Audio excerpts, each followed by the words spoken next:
नमस्ते बच्चों, आइए आज हम पढ़ेंगे कक्षा 6वीं नवोदय प्रवेश परीक्षा में पूछे जाने वाले महत्वपूर्ण प्रश्न। प्राकृत संख्याओं का योगफल, वर्गों का योगफल, घनों का योगफल और सम संख्याओं और विषम संख्याओं का योगफल आपको आसानी से कैसे बनाना है।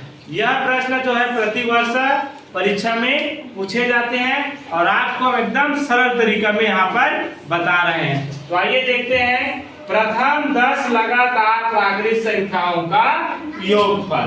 प्राकृत संख्या एक किसे कहते हैं? एक से प्रारंभ होकर अनंत तक जाते हैं उसे प्राकृत संख्या कहते हैं। अब उसी प्राकृत संख्याओं को जोड़ेंगे तो अपने पास मान लो प्रथम 10 लगातार प्राकृत संख्या है, उसको कैसे जोड़ेंगे? उसके लिए सूत्र है, प्राकृत संख्या को अंग्रेजी में क्या कहते हैं? Natural number. तो नेचुरल नंबर को हम किससे प्रदर्शित करेंगे? n से। तो प्राकृत संख्याओं को जोड़ने का सूत्र है n कोष्टक n धन 1 कोष्टक 1 बटे 2। तो n क्या हो जाएगा? 10 कोष्टक है तो कोष्टक 10 धन 1 कोष्टक 1 बटे 2। उसके बाद यहाँ पे लिखेंगे 10 कोष्टक को पहले हम करते हैं 10 और 1 11। जब कोष्टक हटता है उसके सामने कोई भी निशान नहीं लगता तो क्या लग जाता है? गुना बटे 2। 2 1 कम 2 और 2 पंचे 10 और 11 पंचे 55। इस तरह से हम 10 लगातार प्राकृत संख्याओं को योगफल को सूत्र के माध्यम से आसानी से बना सकते हैं। प्राकृत संख्याओं के योगफल का सूत्र क्या होगा? n कोष्टक n धन 1 कोष्टक 1 बटे 2। n की जगह क्या लिखेंगे? 10 कोष्टक है तो कोष्टक, फिर n है तो 10, धन है तो धन, 1 है तो 1 कोष्टक 1, बटा है तो बटा और 2 है तो 2। जब हल करते तो 10 और 1 11, कोष्टक हटता है उसके सामने कुछ नहीं लगा तो क्या लग जाएगा? गुना, 10 है तो 10, बटे है तो बटे, 2 है तो 2।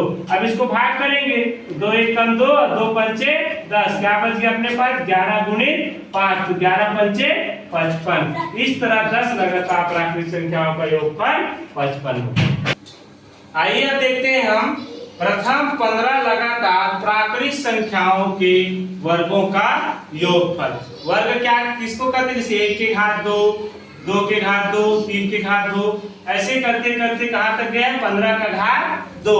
और इसको हमको जोड़ना है तो हम इसको अगर हल करके ऐसे जोड़ते रहेंगे तो हमारा समय जो है बहुत लगेगा। इसलिए इसको सरल तरीके से बनाने के लिए आपके पास एक सूत्र है।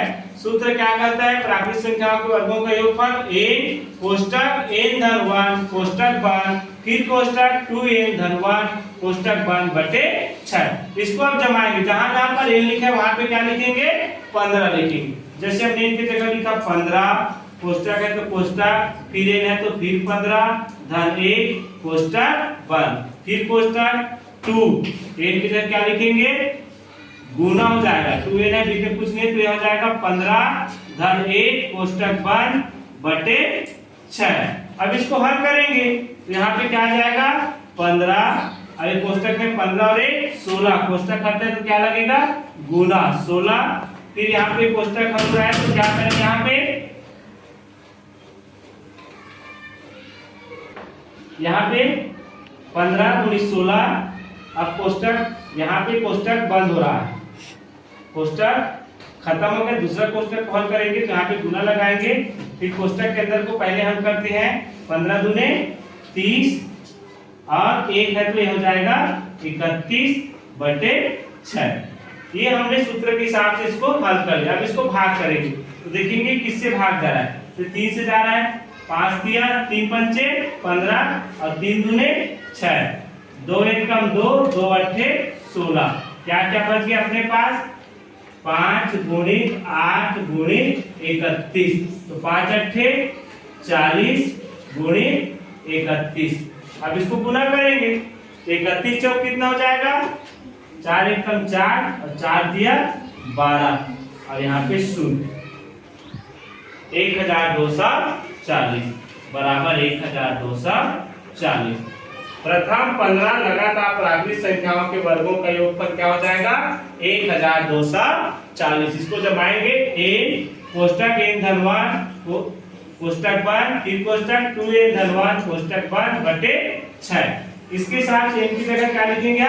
15 15 कोष्टक 15 धन 1 कोष्टक 1 2 है तो 2 यहाँ पे 2n है तो बीच में लगेगा गुना गुणित 15 धन 1। अब इसको हल करेंगे तो 15 और 1 16 गुण 15 हो जाएगा 15 दूनी 30 और 1 31। जब हल किया यहाँ पे 2 3 पंचे 15 3 दूनी 6 2 1 कम 2 2 अट्ठे 16। जब गुना किया ये हो जाएगा 40 गुणित 31 और हो जाएगा 1240। प्रथम 12 लगातार प्राकृतिक संख्याओं के घनों का योगफल बनाएंगे। आप घन किसे कहते हैं? 1 के घात 3 धन 2 के घात 3 धन 3 के घात 3 धन 4 के घात, ऐसे हमको कहां तक बनाना है? 12 के घात 3।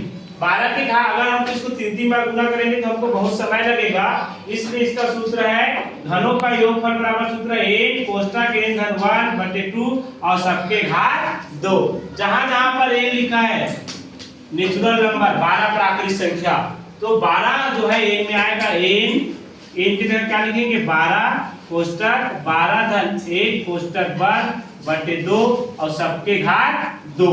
अब इसको हल करेंगे तो हो जाएगा 12 गुणित 12 और 1 13 बटे 2 और सबके घात 2। यहाँ पे इसको हल कर सकते हैं 2 1 कम 2 2 6 के 12 और 13 गुणित 6 करेंगे कितना हो जाएगा? 13 6 के 78 के घात 2। अब यहाँ पे 78 गुणित 78 करेंगे 78 गुणित 78। अब इसको गुना करो 8 8 64 का 4 हासिल लाए 6 8 7 56 56 और 6 हो जाएगा 62 गुणित 7 8 56 तो 6 हासिल लाए 5 7 7 49 49 और 5 हो जाएगा 54। अब इसको जोड़ेंगे ये हो जाएगा 4 5 और 2 7 6 4 10 का शून्य हासिल है तो ये हो जाएगा 6074। प्रथम 12 लगातार प्राकृतिक संख्याओं के घनों का योगफल कितना हो जाएगा? 6074। बहुत ही सरल सूत्र है 1 कोष्टक n धन 1 बटे 2 और सबके घात 2 और सबको इसको हल करेंगे और उसके बाद जो आएगा उसको 2 बार गुना कर देंगे, फिर ये घनों का योगफल। प्रथम 20 लगातार सम संख्याओं का योगफल। अगर हमारे पास 20 तो सम संख्या है, कितने सम संख्या है? 20 सम संख्या है, तो उसको कैसे जोड़ेंगे? ऐसे करके जोड़ के हम उसको लिख सकते हैं, लेकिन 20 को जोड़ेंगे तो हमको क्या लगेगा? समय लगेगा। इसलिए हम आपके पास एक सूत्र लाए हैं n कोष्टक n धन 1। 20 जितने संख्या को जोड़ रहे हैं उसको हम क्या मानेंगे? n मानेंगे। तो कितने संख्या को जोड़ रहे हैं? 20। कोष्टक है तो कोष्टक फिर n की जगह 20 धन 1 ये हो गया कोष्टक 1। तो 20 और हो जाएगा 20 और 1 21। अब इसको गुना करेंगे तो 2 1 कम 2 2 2 ने 4 1 शून्य लगा दो 420 है ना सरल? एकदम सरल। अगर हम इसको लिखते 2 धन 4 धन 6 धन 8 धन 10 ऐसे करके 20 सम संख्या को जोड़ते और उसको लिखते तो हमारा बहुत सारा समय जो है व्यतीत होता।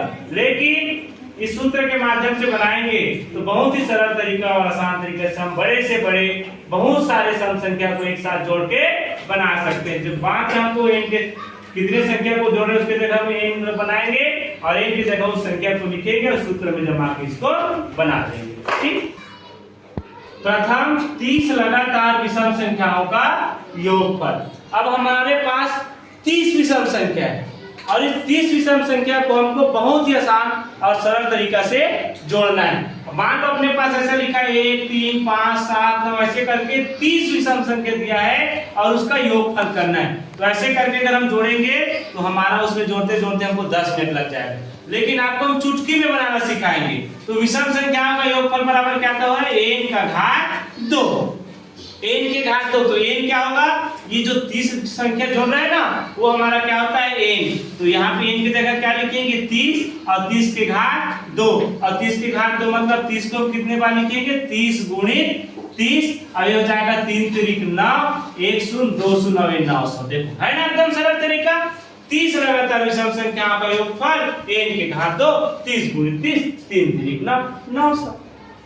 अगर हम इसको ऐसे जोड़ते जाएंगे तो हमारा 10 से 15 मिनट समय लग जाएगा और हमको 20 सवाल बनाना पड़ता है नवोदय परीक्षा में। तो ऐसे में हमको इस सूत्र का उपयोग करके हम आसानी से बना सकते हैं और इस तरह की सवाल जो परीक्षा में पूछे जाते हैं आपको हमारे चैनल के माध्यम से कक्षा 6वीं नवोदय प्रवेश परीक्षा हेतु हर प्रश्न का एक एक वीडियो मिलता जाएगा। तो हमारे चैनल को सब्सक्राइब कीजिए और लगातार देखते रहिए और लाइक और शेयर जरूर करें। धन्यवाद, शुभकामनाएं।